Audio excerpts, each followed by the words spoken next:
Hello, superheroes, and welcome to part 2 of The Signmaker's Assistant.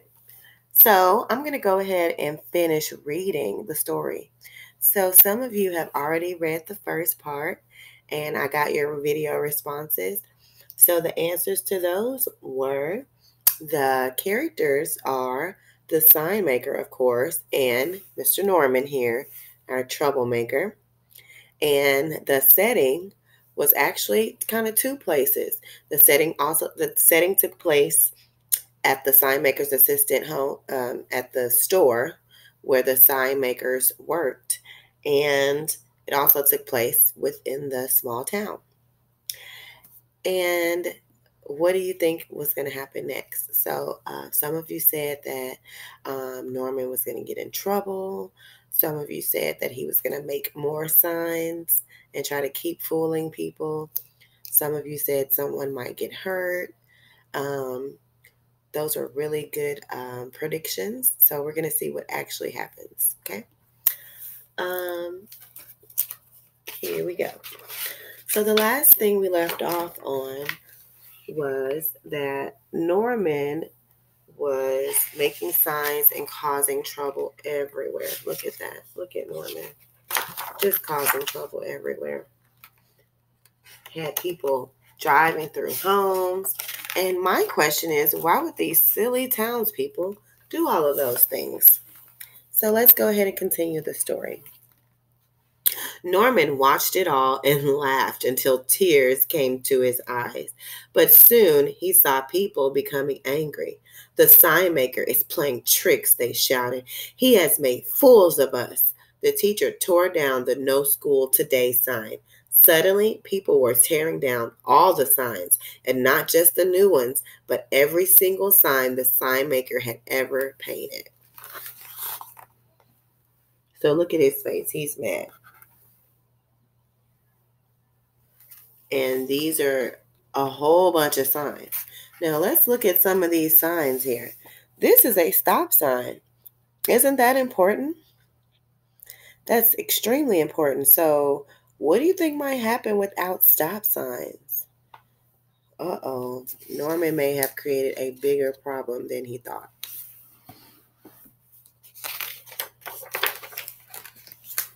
Here we go. Then the real trouble started. Without store signs, shoppers became confused. Without stop signs, drivers didn't know when to stop. And without street signs, firemen became lost.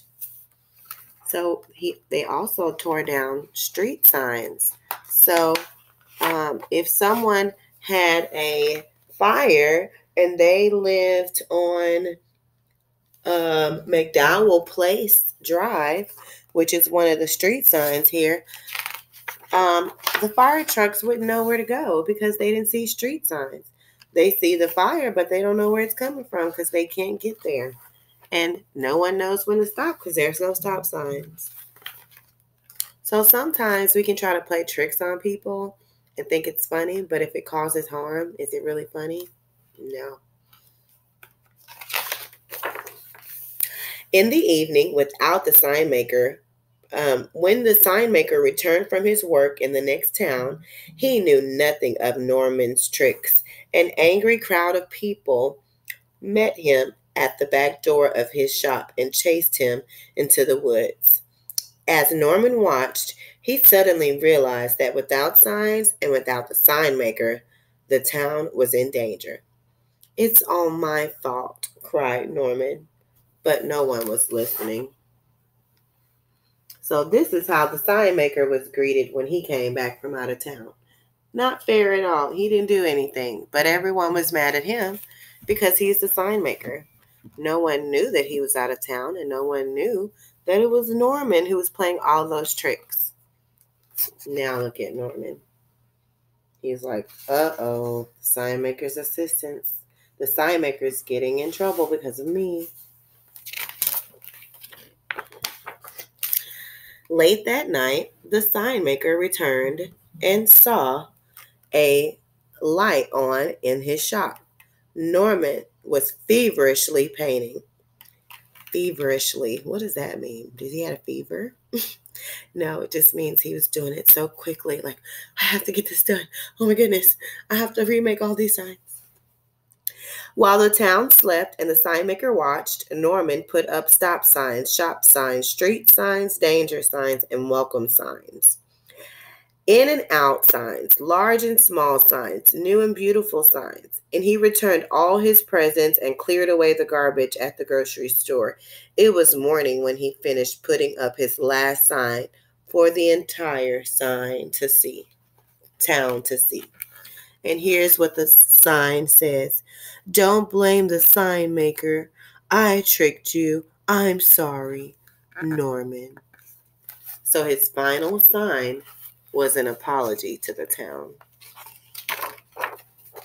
Well, at least he knows how to apologize when he does things wrong.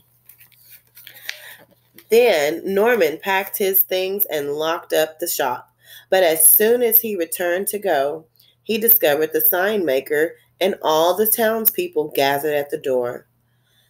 I know you're angry with me for what I did, said Norman with the downcast eyes.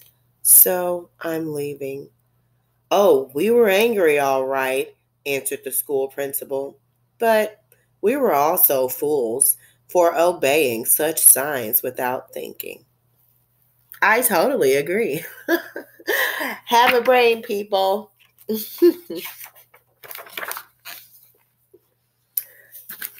And here is the last page. You told us you are sorry, said the sign maker, and you fixed your mistakes. So stay and work hard. One day this shop may be yours. Perhaps, answered Norman, hugging the old man, but not before I clean these brushes.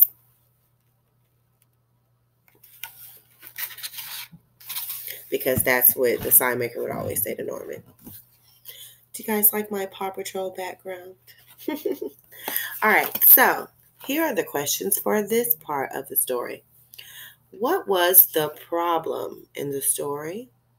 That's question 1. What was the solution in the story? That's question 2. And the last question that I have is, I want to know what your favorite sign was that Norman made. My favorite sign, let's go over the signs here that he made. So this one was no school today. That was one sign. This one was my favorite. Open for swimming. I thought that was hilarious. Bank closed, deposit money here. Eat your hat. That was another funny, silly sign. Buy Norman a present. That was pretty clever because, look, he got everyone to buy him a present. I think that might be my favorite one. Go back 3 spaces. That was funny. Stop, ants crossing. Remember the little ants crossing? And the truck had to stop. Whack heads, which that's what he was talking about. We should have thought about these things before we did it. Garbage dump. Now that was just mean. I do not like that sign. That Norman. And the detour sign. That was horrible. So why don't you tell me which one was your favorite out of those signs?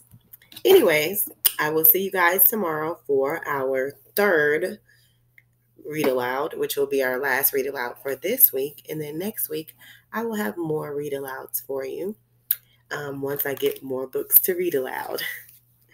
All right, superheroes, I hope you guys enjoyed The Sign Maker's Assistant. I'll see you later.